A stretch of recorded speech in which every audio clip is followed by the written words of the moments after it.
میرا لوگ آپ نے اسے مضبوطی سے باندھ لیا. اور ابن ہشام وغیرہ نے اس واقعہ کو نقل کیا ہے, کافی لمبی روایت تو ہے. اس کے بعد پھر کبھی رسول صلی اللہ علیہ وسلم ننگے نہیں دیکھے گئے اور آپ نے اپنا کپڑا نہیں کھولا. اس زمانہ میں محنت مزدوری کے وقت ننگے ہونے میں عیب نہیں سمجھا جاتا تھا, لیکن چونکہ یہ امر, یہ بات مروت اور غیرت کے خلاف تھی, اللہ نے اپنے نبی کے لیے اس وقت بھی یہ گوارا نہ کیا. وہ اس وقت تک آپ کو پیغمبری اور رسالت نہیں ملی تھی. حضرت عائشہ رضی اللہ عنہا روایت کرتی ہیں, جو نبی صلی اللہ علیہ وسلم کی بیوی ہیں. نبی اکرم نے ان سے کہا, تمہیں پتہ نہیں ہے کہ تمہاری قوم نے جب کعبہ کی تعمیر کی تھی تو ابراہیم علیہ السلام کی اساس سے اس کو کم کر دیا تھا. میں نے کہا, اے اللہ کے رسول, آپ ابراہیم علیہ السلام کی بنیاد پر کیوں نہیں پلٹا دیتے؟ آپ نے کہا, اگر تمہاری قوم نئی مسلمان نہ ہوتی تو میں ایسا کرتا. عبداللہ کہتے ہیں, یعنی عبداللہ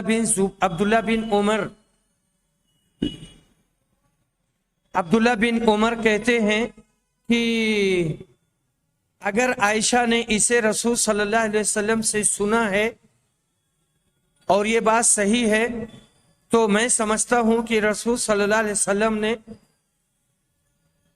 ہجر کی طرف جو 2 رکن ہیں ان کا استلام اسی وجہ سے نہیں کیا تھا اور اسے ترک کر دیا تھا. یہ دونوں ابراہیم علیہ السلام کی اساس پر نہیں تھے, کیونکہ حتیم حضرت ابراہیم کی بنا میں کعبہ میں داخل تھا. قریش نے پیسہ کم ہونے کی وجہ سے کعبہ کو چھوٹا کر دیا اور حتیم کی زمین کعبہ کے باہر رہنے دی. اس لیے طواف میں حتیم کو شامل کر لیتے ہیں اور طواف کرتے وقت اس کے اندر نہیں داخل ہوتے ہیں, باہر ہی سے طواف کرتے ہیں. حضرت عائشہ رضی اللہ عنہا روایت کرتی ہیں, کہتی ہیں کہ میں نے رسول صلی اللہ علیہ وسلم سے پوچھا کہ کیا حتیم بھی بیت اللہ میں داخل ہے؟ یہاں کہا ہے, یہ جو لفظ استعمال کیا ہے, انل جیدار, جیدار کے معنی دیوار کے ہوتے ہیں, یہاں مراد ہے حتیم. آپ نے کہا ہاں. پھر میں نے پوچھا کہ تب لوگوں نے اسے کعبہ میں کیوں نہیں داخل کیا؟ آپ نے کہا, تمہاری قوم کے پاس پیسے کی کمی تھی, خرچ کم پڑ گئی تھی. میں نے پوچھا کہ دروازہ کیوں اونچا بنایا لوگوں نے؟ تو آپ نے کہا کہ بھی تمہاری قوم ہی نے کیا ہے, تاکہ جسے چاہیں اندر داخل ہونے دیں اور جسے چاہیں روک دیں. اگر تمہاری قوم کی جاہلیت کا زمانہ تازہ نہ ہوتا اور مجھے اس بات کا خوف نہ ہوتا کہ ان کے دل بگڑ جائیں گے, تو اس حتیم کو بھی میں کعبہ میں شامل کر دیتا اور کعبہ کا دروازہ زمین کے برابر کر دیتا. اور اس کے بعد میں دوسری روایت ہے کہ حضرت عائشہ رضی اللہ عنہا نے کہا کہ رسول صلی اللہ علیہ وسلم نے مجھ سے فرمایا, اگر تمہاری قوم کا زمانہ کفر سے قریب نہ ہوتا تو میں خانہ کعبہ کو توڑ کر اسے ابراہیم کی بنیاد پر کر دیتا, کیونکہ قریش نے اس میں کمی کر دی ہے. اس میں ایک دروازہ اور اس دروازے کے مقابل رکھتا, یعنی 2 دروازہ بناتے, آمنے سامنے, ایک سے لوگ داخل ہوتے اور ایک سے لوگ نکلتے. اس کا توڑنا جائز تھا, لیکن ایک فتنے کے خوف سے نبی صلی اللہ علیہ وسلم نے ایسا نہیں کیا. اب کعبہ میں ایک ہی دروازہ ہے, وہ بھی قد آدم سے زیادہ اونچا ہے. داخلے کے وقت لوگ بڑی مشکل سے سیڑھی پر چڑھ کر کعبے کے اندر جاتے ہیں اور ایک ہی دروازہ ہونے سے اس کے اندر تازی ہوا مشکل سے آتی ہے۔ داخلے کے لیے کعبہ شریف کو ایام حج میں بہت تھوڑی مدت کے لیے کھولا جاتا ہے۔